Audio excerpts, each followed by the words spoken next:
KPIX is proud to celebrate the many stories that come with Pride Month here in the Bay Area. This evening, our John Ramos shows us how a familiar face came to call San Francisco home and how bravery and hard work delivered him to a high station.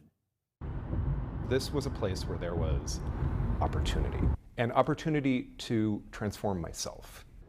It may be a sign of how far we've come that when Mayor London Breed introduced Jeffrey Tumlin as San Francisco's new transportation director, the fact that he is gay was almost an afterthought. He will be joining the city as a long-time resident of Noe Valley and will also be the first LGBT director in SFMTA's history.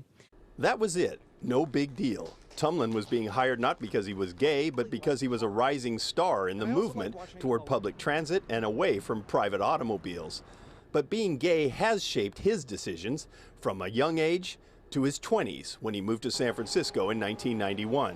It wasn't easy, and he even had bouts of homelessness, sleeping in his car. You know, San Francisco from the very beginning was the only place I've ever felt at home. Even as a 12-year-old. And I didn't quite know why then, but it became clearer later. Now, Tumlin is high profile, advocating for transportation issues while navigating the minefield of San Francisco politics. There was even a brief period where I realized I was the ranking transport bureaucrat in the country until, damn him, Pete Buttigieg was made Secretary of Transportation and outranked me. But along with his position, Tumlin feels a huge responsibility to the gay community. It's funny, I've never been as aggressively out as a gay man than I've been in this job. Yeah, I think I did that out of a sense of obligation. He is distressed at the way trans people are still being treated and asks that we show this early picture of him in a dress as a way to offer his support. His husband and longtime partner, Hub Peterson, says he admires that commitment. I think that is one of the things that I so like about him, the way he feels an enormous feeling of responsibility. Despite all the support, Tumlin admits his intense drive to succeed probably stems from childhood feelings of shame. I mean, I'm still not quite recovered from that. There's still a part of me that is still an overachiever. So are you working toward a goal of being a slacker someday? I am working towards that goal.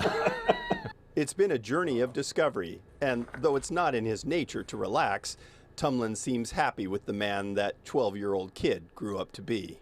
So for me, the word pride is very much about not only being proud of who we are, but also proud of what we've accomplished in our work becoming fully engaged selves.